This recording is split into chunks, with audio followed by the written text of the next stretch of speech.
E.Y. Mullins' neglected theological foundation for church-state separation. Until recent decades, the overwhelming majority of Baptists of the United States were among the most ardent defenders of church-state separation. Now, advocacy of separation appears to be the minority position among Baptists of this nation. According to Charles McDaniel of the J.M. Dawson Institute of Church-State Studies, it is a, quote, fact that mainstream Baptists today challenge whether the separation of church and state ever was or should be part of the Baptist tradition. Given this reality, one might assume that the minority of American Baptists who continue to support church-state separation would use every argument at their disposal to promote this once widely cherished concept, especially Bible-based theological arguments, since Baptists claim to hold the Scriptures in high regard. Strangely, however, as rejection of the separation principle has grown in Baptist ranks, Baptist advocates of the concept have largely ignored the theological foundation for church-state separation put forward by Baptists widely regarded as a premier theologian. The point at which the ongoing battle for religious liberty is enjoined among Baptists of this nation mainly concerns the validity of church-state separation as the mechanism for protecting freedom of conscience. It would be difficult to find a Baptist in this land who does not claim to support religious liberty. Yet many American Baptists reject separation of church and state. Indeed, numerous high-profile Baptists of this nation attack church-state separation while at the same time declaring themselves zealous defenders of religious liberty. While Baptists of this country may not all define religious liberty in the same way, virtually every American Baptist would claim to support freedom of religion. Yet only a minority of Baptists of the United States embraces church-state separation. This reality underscores the urgency with which Baptist supporters of separation must sharpen their arguments in favor of the concept. In this regard, there is an argument for church-state separation that has a twofold connection to this gathering. It is an argument from Baptist-History, now considered at a conference of the Baptist-History and Heritage Society. Furthermore, in light of the theme of theology of this year's assembly, this argument was put forward by a man who has been called the most influential Southern Baptist theologian and denominational leader of the 20th century, E.Y. Mullins. E.Y. Mullins and soul competency. Noted literary critic Harold Bloom, who dubbed Mullins the most neglected of major American theologians, credits this Baptist leader with inventing the theological construct called soul competency. While Mullins may have coined the phrase soul competency, Bloom goes too far in calling Mullins the originator of the concept, as others have noted. Yet there's no question that Mullins considered soul competency crucial to a proper understanding of the gospel, referring to the idea as, quote, a New Testament principle that carries at its heart the very essence of that conception of man's relations to God which we find in the teaching of Christ. It has been said that Mullins defined soul competency as the right of each individual soul to relate directly to God. However, this is closer to Mullins' understanding of soul freedom, which he defined as, quote, the right of private judgment in religious matters and the interpretation of the Scriptures. Mullins saw soul freedom as a closely related and crucial corollary to soul competency. But he did draw a bit of a distinction between the concepts. In outlining the doctrine of the soul's competency in religion under God as the, quote, historical significance of Baptists, Mullins listed numerous implications of soul competency, including soul freedom. He concluded his thought as follows, quote, but as comprehending all the above particulars, including soul freedom, as a great and aggressive force in Christian history, as distinguished from all others and standing entirely alone, the doctrine of the soul's competency in religion under God is the historical significance of Baptists. Mullins described soul competency as, quote, a comprehensive truth that unites three great streams of tendency in modern times, including, quote, man's capacity and right in the exercise of mental freedom. Baptists of today sometimes collapse the terms soul competency and soul freedom. This does not appear to be Mullins' approach. For him, it seems that the soul's competency under God required the soul's utter freedom before God. The concepts are inextricably bound but somewhat distinguished from one another. Obviously, the terms competency and freedom do not mean the same thing, and Mullins certainly understood this. Soul competency, as Mullins described it, is simply the notion that the individual or soul is competent or able, quote, to deal alone with God. He asserted that the concept, quote, assumes that man is made in God's image and God is a person able to reveal himself to man. Man has the capacity for God, end of quote. To use Mullins' terms again, soul competency is the, quote, soul's capacity to deal with Christ. Soul competency, rather than being about freedom in and of itself, is about a basic God-given ability to connect with the divine that necessitates soul freedom. Mullins' link between soul competency and separation. Mullins considered soul competency the foundation for church-state separation. He was a staunch advocate of separation of church and state, a position that was virtually a given among Baptists of his time. Mullins outlined his theological foundation for church-state separation most clearly in what is certainly his most influential book, The Axioms of Religion. He declared that soul competency, quote, must include the doctrine of separation of church and state, because state churches stand on the assumption that civil government is necessary as a factor in man's life in order to a fulfillment of his religious destiny, that man without the aid of the state is incompetent in religion, end of quote. Mullins makes a similar connection in a sermon that he preached in a meeting of the Baptist World Alliance in 1923, some 15 years after the publication of Axioms. Baptist historian Walter Sheridan called this address, entitled The Baptist Conception of Religious Liberty, perhaps one of the most important Baptist sermons on religious liberty ever preached.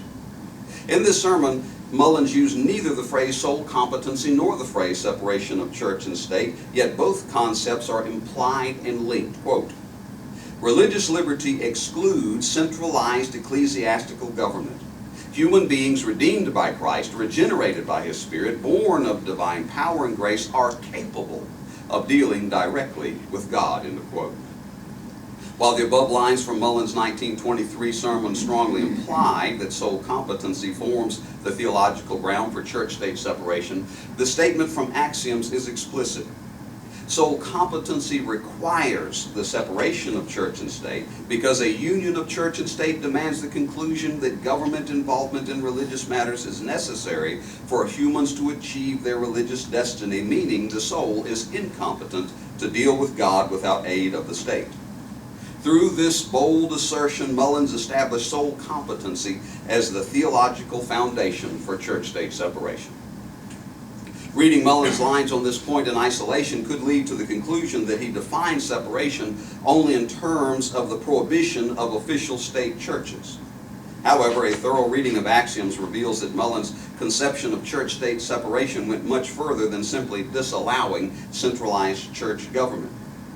For him, the state was to have, quote, no ecclesiastical and the church no civic function. Because of their adherence to church-state separation, Mullins contended that, quote, Baptists very generally and consistently oppose the public reading of the Bible in the public schools because they respect the consciences of all others. Mullins opposed government support of sectarian schools because, quote, direct gifts of money to religious bodies by the general government is of the essence of union of church and state. It seems that in some cases Mullins sought to place further separation between church and state than even many Baptist supporters of separation today. Mullins had a robust understanding of separation of church and state, and he anchored the concept to the theological foundation of soul competency. Mullins' foundation for separation disregarded. Interestingly, while Mullins is widely hailed by Baptist supporters of separation today, they largely ignore his theological argument for church-state separation. I noticed this phenomenon in completing work on a Doctor of Ministry project last year. I wrote a chapter on biblical and theological arguments for and against separation, in which I specifically searched for pro-separation arguments among Baptists published in the last 50 years. My research was by no means exhaustive, but I think it could fairly be characterized as extensive. In that search, I found no Baptist of the last 5 decades who anchored a pro-separation argument to soul competency in the manner of Mullins. To the extent that Baptists of today use the term soul freedom and soul competency synonymously, then there may be a few instances in which Baptists of this nation have used the label soul freedom or soul liberty to mean soul competency and have then connected the phrase to church-state separation. However, as noted previously, it does not appear that Mullins used soul freedom and soul competency to mean the same thing, and if he ever did, then he was inconsistent, for he differentiated between these concepts in the portion of axioms that I referenced earlier. Having said that Mullins distinguished soul competency from soul freedom, I will state further that Baptists of today would do well to follow his lead. Baptists who continue to embrace soul competency may say that because the soul is competent, it must be left free. As Mullins indicated, soul competency necessitates soul freedom. But frankly, it makes no sense to say that the word competency means the same thing as the word freedom. Baptists of the United States of the last 50 years have been far more likely to develop biblical and theological defenses of religious liberty than for church-state separation. The few biblical and theological defenses of separation put forward by American Baptists generally ignore Mullins' approach. A handful of possible exceptions would be several writings about Mullins, but the point of reference in these writings is Mullins himself more than the development of biblical and theological arguments for separation. The closest parallel to Mullins' approach taken by Baptists of recent decades is that of pointing out that the biblical assertion that humans are created in the image of God demands religious liberty. Since all humans possess God's image equally, one human must not suppress the spiritual freedom of another human, the argument goes. While there are affinities between this thought and Mullins' linkage between soul competency and separation, there are also significant differences. First of all, the Imago Dei argument, as I have found it among Baptists in recent years, is typically applied to religious liberty rather than church-state separation. Second, a general appeal to human creation in the image of God falls far short of Mullins' bold assertion that soul competency, quote, must include the doctrine of separation of church and state. Mullins establishes a dichotomy between competence and incompetence in making his theological defense of church-state separation. Baptist defenders of separation in this country simply do not take this tack today. They are far more likely to argue freedom than competence. Mullins backs up a step before freedom to say that attempts to unite church and state are tantamount to calling citizens incompetent to deal with God without aid from the state. It seems strange that Baptists who continue to embrace soul competency and separation of church and state have ignored Mullins' method. His logic is eminently sound for soul competency adherents. Furthermore, his argument appears to have significant potential to be persuasive. No one likes to be labeled incompetent. If it is pointed out that those who attack church-state separation are effectively calling their fellow Americans incompetent in matters of religion, then perhaps more Americans, and more specifically for this gathering, more Baptists, might embrace separation of church and state. As a pastor with a passion for defending church-state separation, it is my conviction that all sound arguments must be employed regularly in the struggle to protect religious liberty through this important mechanism. In the course of my Doctor of Ministry work, I was privileged to speak on separation of church and state in 7 Baptist churches that would generally be considered friendly towards separation, yet I still encountered resistance to the concept, sometimes substantial resistance. In 2 other cases, I was disallowed from entering Baptist churches to proclaim a message affirming church-state separation because such a word was not welcome, but I knew these were likely anti-separation congregations when I contacted them. In another case, however, a Baptist church that would be considered pro-separation refused to let me speak because after the pastor talked with the deacons, my message was deemed too controversial. Since graduating, a seemingly pro-separation Baptist church invited me to speak and subsequently rescinded the invitation because, once again, a message affirming church-state separation was considered too controversial. In such a climate, Baptists who declare separation of church and state to be the crucial mechanism for defending religious liberty must use all sound arguments at their disposal. Certainly, they should not ignore a theological defense of separation put forward by a theologian of the caliber of E.Y. Mullins.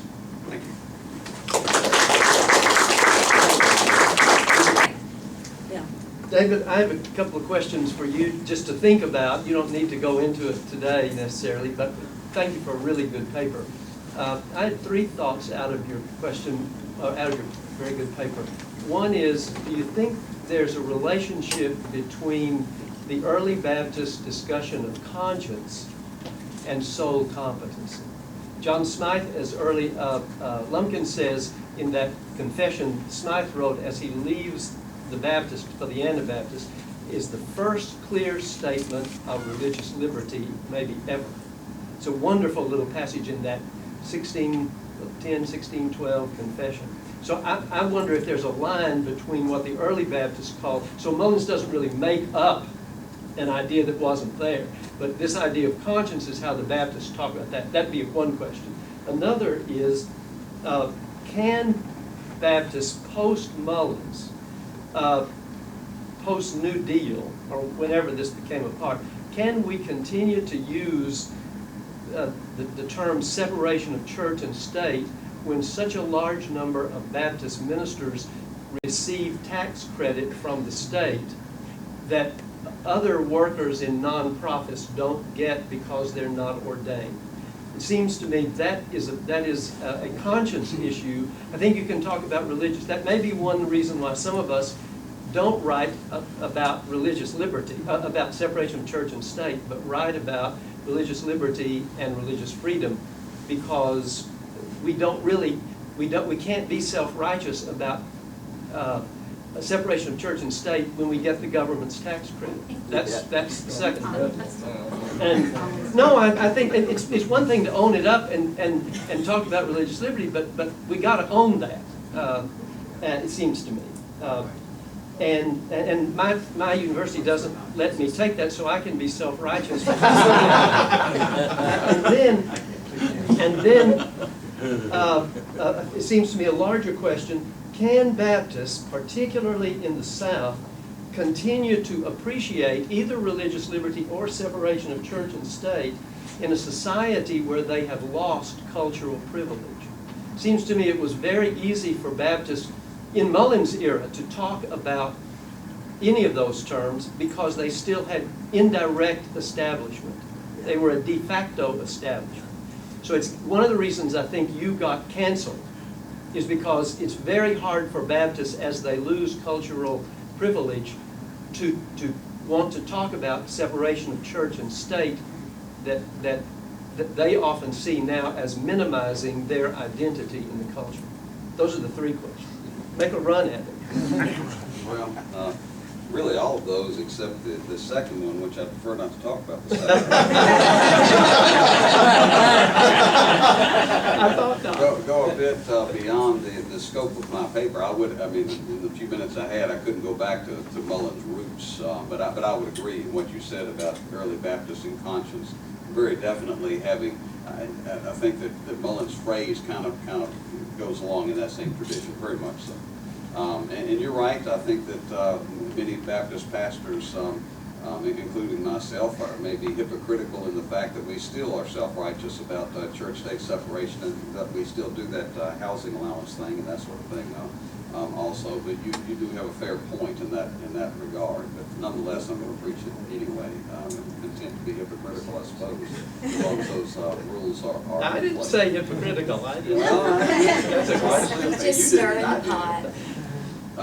In the last part, I think once again you're right in that certainly the dynamics of our culture have changed in the context in which we declare church-state separation. But nonetheless, I think the mechanism remains the best way to defend religious liberty. Yes. And your paper's so good it made us think about those kinds of questions. So thank you.